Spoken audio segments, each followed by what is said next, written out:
The most dangerous woman isn't the one who screams. She's the one who goes silent and starts planning. I learned the truth no one warns you about. Betrayal doesn't break you. It sharpens you. I reported my neighbor, who is also my friend, missing, and discovered my husband had been planning his escape with her for years.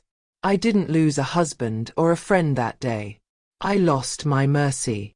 I'm sitting in the police station, trying to explain why I'm worried about Delphine. She's my neighbor and my best friend. We've known each other for 7 years. She lives right next door to me. She hasn't been home in 4 weeks, I tell Officer Brennan. Her mail is overflowing. Her plants are all dead. This isn't like her at all. Officer Brennan looks uncomfortable. He keeps shifting in his chair and won't meet my eyes. Something feels wrong. Mrs. Winters, he says slowly. Your husband Thaddeus is on a business trip right now, correct? I nod. Yes, he's in Denver for an executive retreat. He left a month ago. Officer Brennan turns his laptop toward me. My heart stops. The screen shows airport security footage. There's Thaddeus, laughing with someone. The woman touches his arm. He puts his hand on her waist. They board a plane together. The woman is Delphine.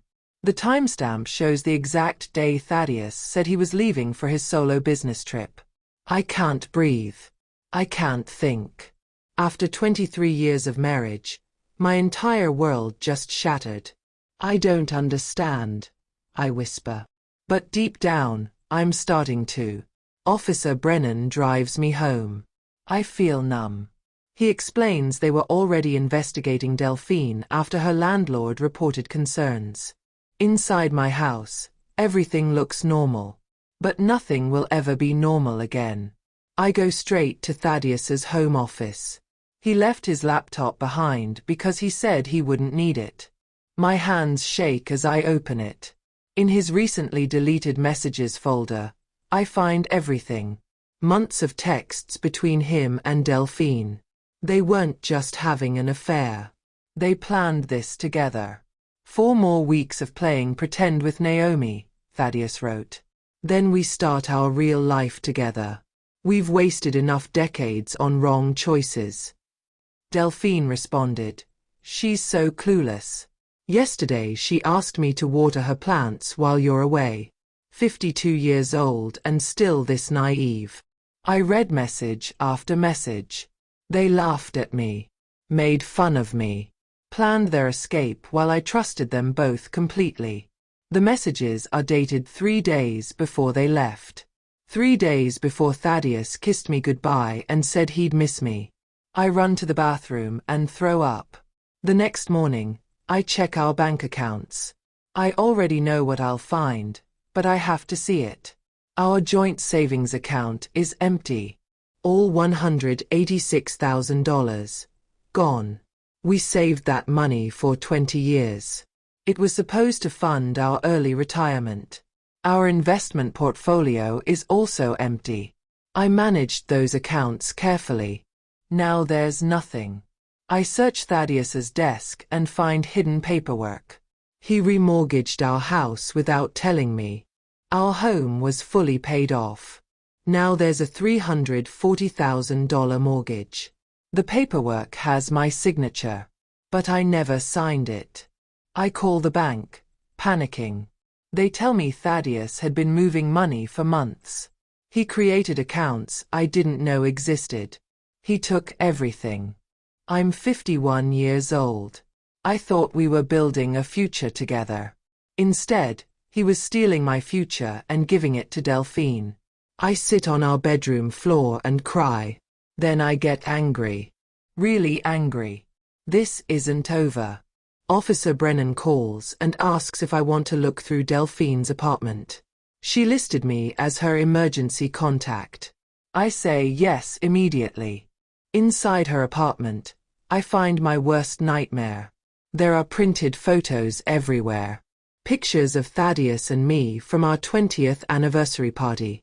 My face is scribbled out in black marker on every single one. I find a journal. Delphine's handwriting fills every page. She wrote about Thaddeus obsessively. The entries start 7 years ago, right when she moved in next door. I saw him today. One early entry reads, "He's everything I want." She doesn't deserve him.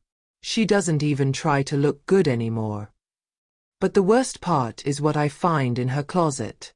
My missing jewelry. My vintage designer handbag.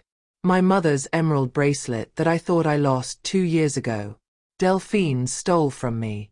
4 years. During all those girls' nights at my house, she was taking my things. And there's a wedding dress. Ivory silk. Expensive. Elegant. The tag says size 8. It's for a mature bride. She bought it 10 months ago. She's been planning to marry my husband. I need normalcy, so I go to work. I'm a senior partner at an architecture firm. I've worked there for 20 years. Instead of normalcy, I get called into a meeting. The founding partners look serious. They show me emails I supposedly sent. In them, I make erratic decisions and sound confused. There are complaints about my work that I never heard about. "We're concerned about your mental state," one partner says gently. "Perhaps early onset dementia." I feel sick. The emails are fake. I never wrote them. They check the IP address. The emails came from Thaddeus's computer. He sabotaged my career. He made me look incompetent and unstable. 4 months. He was destroying my professional reputation. They put me on temporary leave while they investigate. I drive home in shock. That's when my neighbor stops me. She looks uncomfortable. "Naomi, I need to tell you something," she says. "Delphine told several of us that you were emotionally abusive to Thaddeus. She said he was unhappy for years. She made it sound like she was helping him escape. Everyone thought I was the problem. Delphine planted those seeds on purpose. A letter arrives from a law firm. Thaddeus is filing for divorce. He's in another state now. He established residency with Delphine. The letter includes a post-nuptial agreement I supposedly signed 5 years ago. According to this document, I agreed to give up all claims to Thaddeus's assets if we divorced. My signature looks perfect. But I never signed this. I take the document to a forensic expert. She examines it carefully and confirms my suspicion. It's a forgery. A very good one, but still fake. Thaddeus planned this for years. But he made one mistake. The document is notarized on a specific date. I check my medical records. On that exact date, I was in the hospital recovering from a partial hysterectomy. I have hospital records. Time-stamped photos my sister took. Credit card receipts from the hospital cafeteria. Thaddeus forged my signature on a legal document. That's a felony. Finally, I have proof. Finally, I have something I can fight with. For the first time in weeks, I smile. A woman knocks on my door. She's tall, elegant, and looks about 58. Her eyes are sharp. "I'm Octavia Crane," she says. "Thaddeus's business partner. May I come in?" I let her in. She sits at my kitchen table and gets straight to the point. "Thaddeus embezzled $280,000 from our company," she says. "He used it to fund his new life with Delphine. That money was partially my investment. She doesn't care about my marriage. She wants her money back. She wants Thaddeus destroyed. I have forensic accountants," Octavia says. "I have lawyers. I have connections built over 30 years in business. But I need your help. You know Thaddeus better than anyone. You have access to his files and passwords." She leans forward. "Together, we can bury him. Are you interested?" I should probably think about this. Consider the implications. Talk to someone. Instead, I reach across the table and shake her hand. Yes, I say. Let's destroy him. At 51 years old, I stop being a victim. I become something much more dangerous. Octavia brings her tech expert to my house. We go through every file on Thaddeus's computer. That's when we find the medical records he hid from me. 15 years ago, our daughter left for college. Thaddeus and I decided to try for another baby. I was 36. We thought we had time. But we struggled. Month after month. Nothing happened. I went through painful testing. Hormone treatments. 3 failed IUI procedures. Everyone said it was my age. I was getting too old. My eggs weren't good enough. I blamed myself for years. The hidden records show the truth.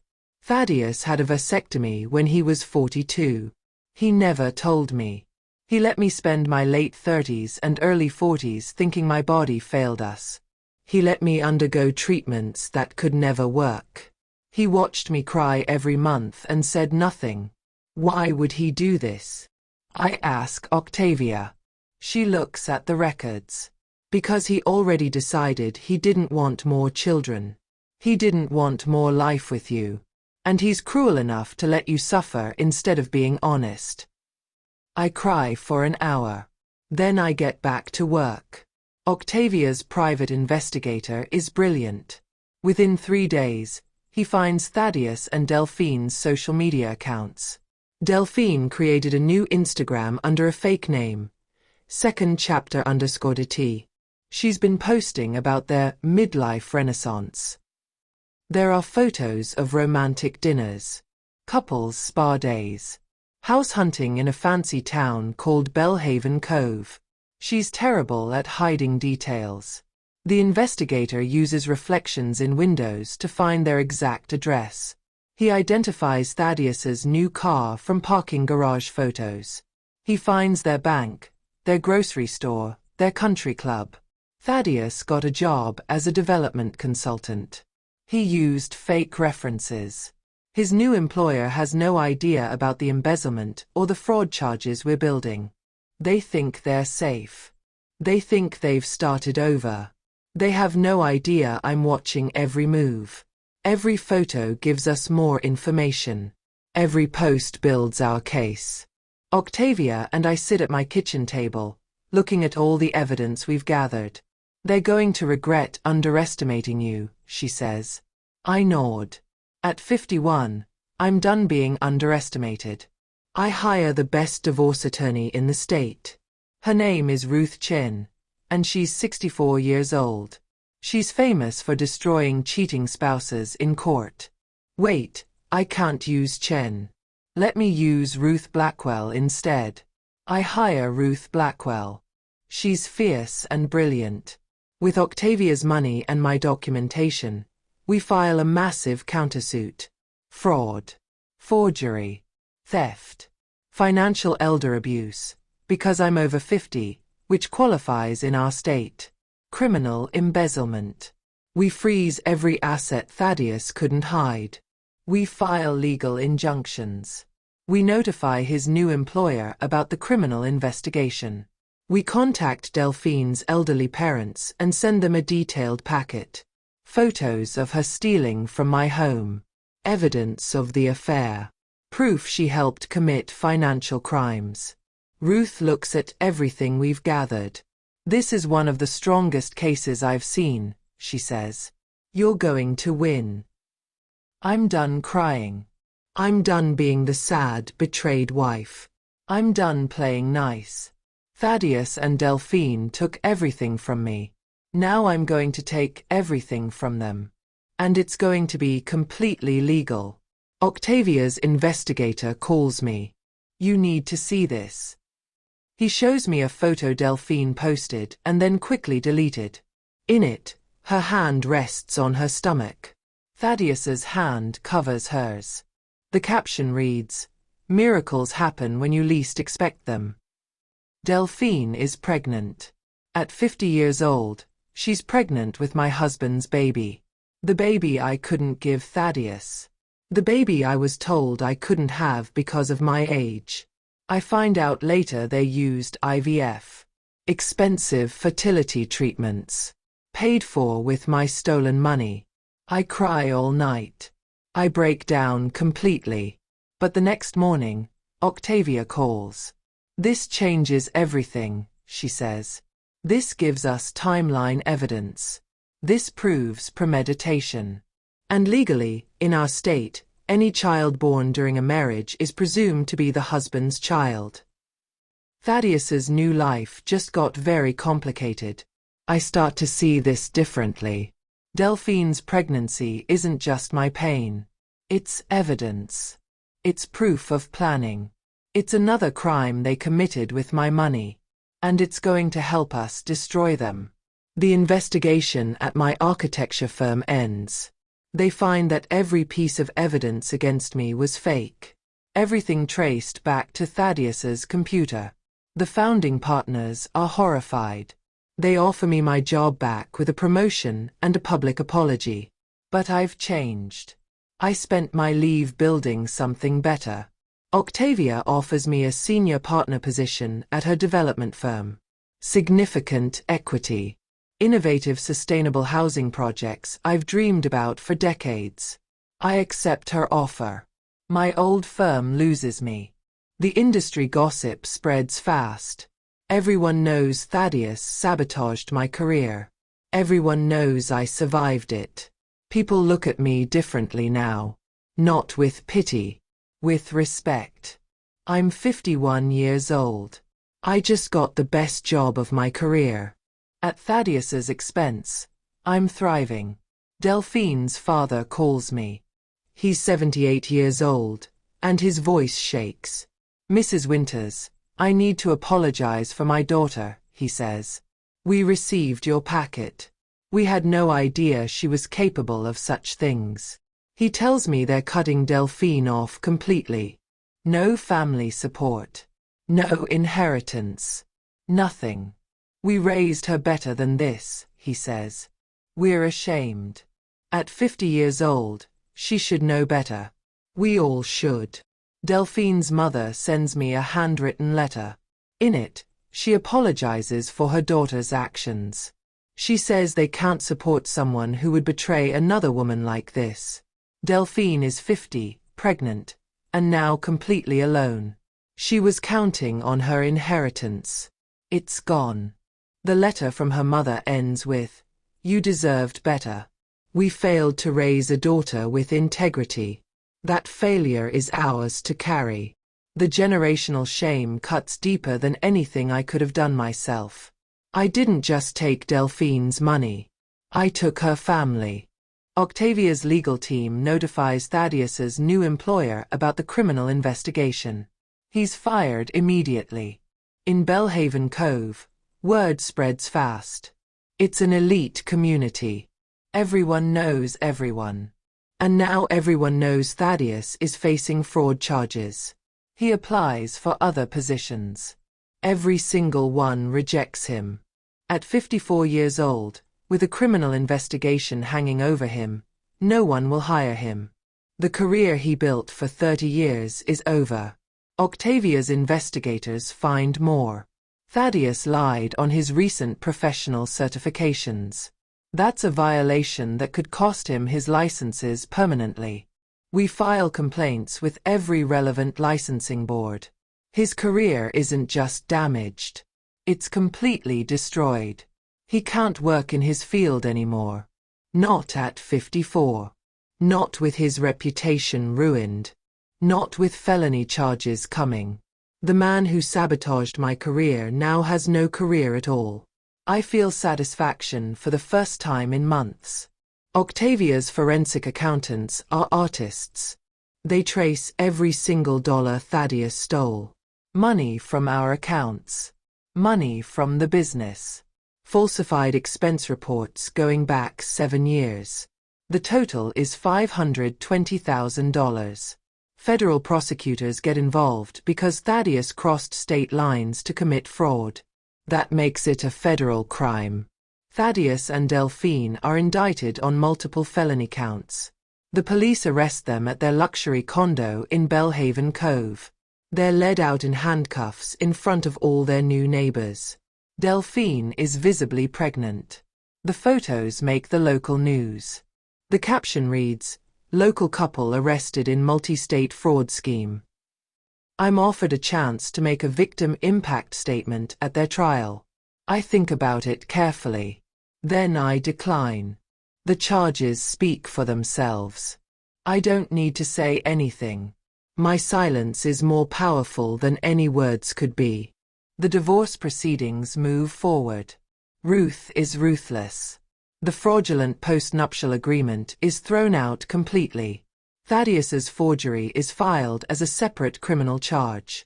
The judge awards me the house, my retirement accounts, and 75% of all marital assets, including everything Thaddeus earned during our 23-year marriage. Thaddeus's lawyer argues he can't pay. He's facing prison. He has a baby on the way. The judge is a woman in her 60s. She looks at Thaddeus with disgust. "Your client should have considered that before committing multiple felonies," she says coldly. "I also sue Delphine in civil court. Theft, conversion of property, intentional infliction of emotional distress." Her public defender advises her to settle immediately. Delphine has nothing to give me now, but her future earnings are garnished. For the rest of her working life, every paycheck will have my name on it. Every dollar she earns, I get a percentage. She can't escape me. Ever.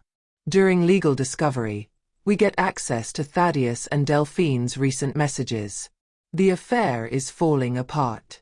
Thaddeus resents the pregnancy. At 54, he doesn't want to be a father again. He feels trapped. Delphine is furious. He promised her a luxurious life. Instead, she has financial ruin and criminal charges. They're blaming each other for everything. The messages are vicious. "This was your idea," Thaddeus writes. "You pushed me to take the money." "You're pathetic," Delphine responds. "You couldn't even cover your tracks properly. Now we're both going to prison because you're incompetent." Thaddeus's lawyer suggests he testify against Delphine for a reduced sentence. Delphine's lawyer suggests the same thing. They're going to betray each other exactly like they betrayed me.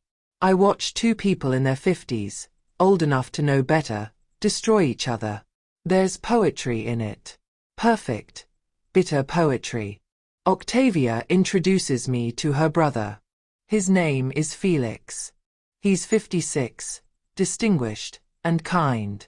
We start dating slowly. He knows everything about my situation. He never rushes me. But more importantly, I'm thriving on my own. I bought a beautiful loft downtown with my settlement money. I love my new job. I started therapy and rediscovered who I am beyond being someone's wife. Felix is wonderful. But I don't need him to feel complete. At 51, I'm whole all by myself. Felix enhances my life. He doesn't complete it. There's a huge difference. We have dinner dates. Long conversations. He makes me laugh.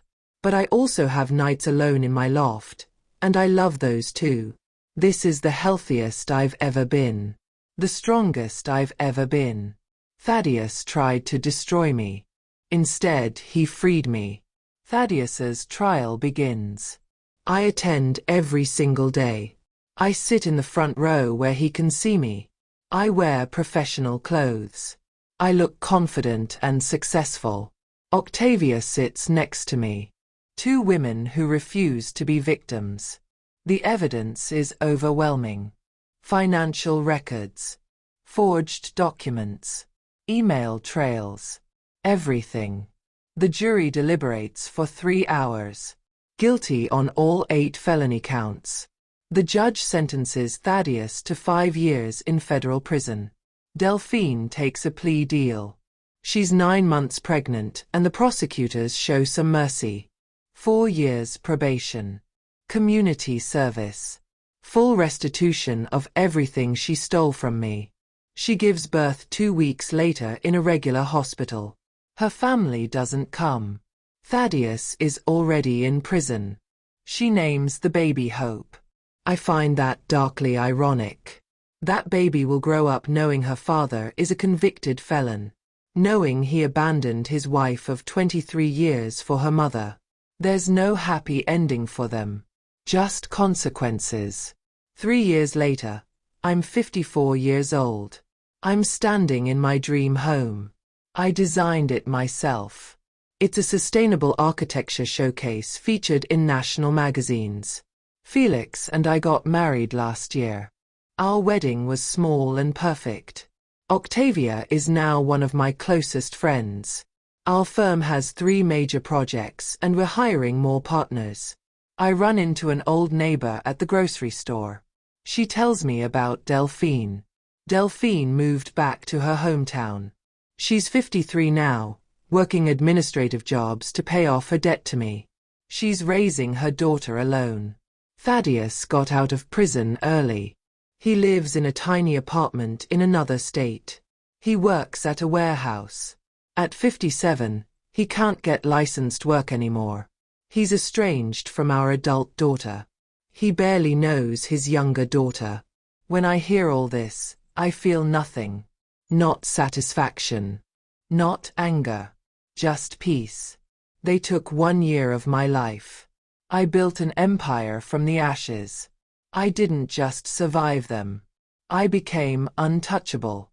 And I did it all in my 50s, proving that a woman's power doesn't diminish with age. It grows.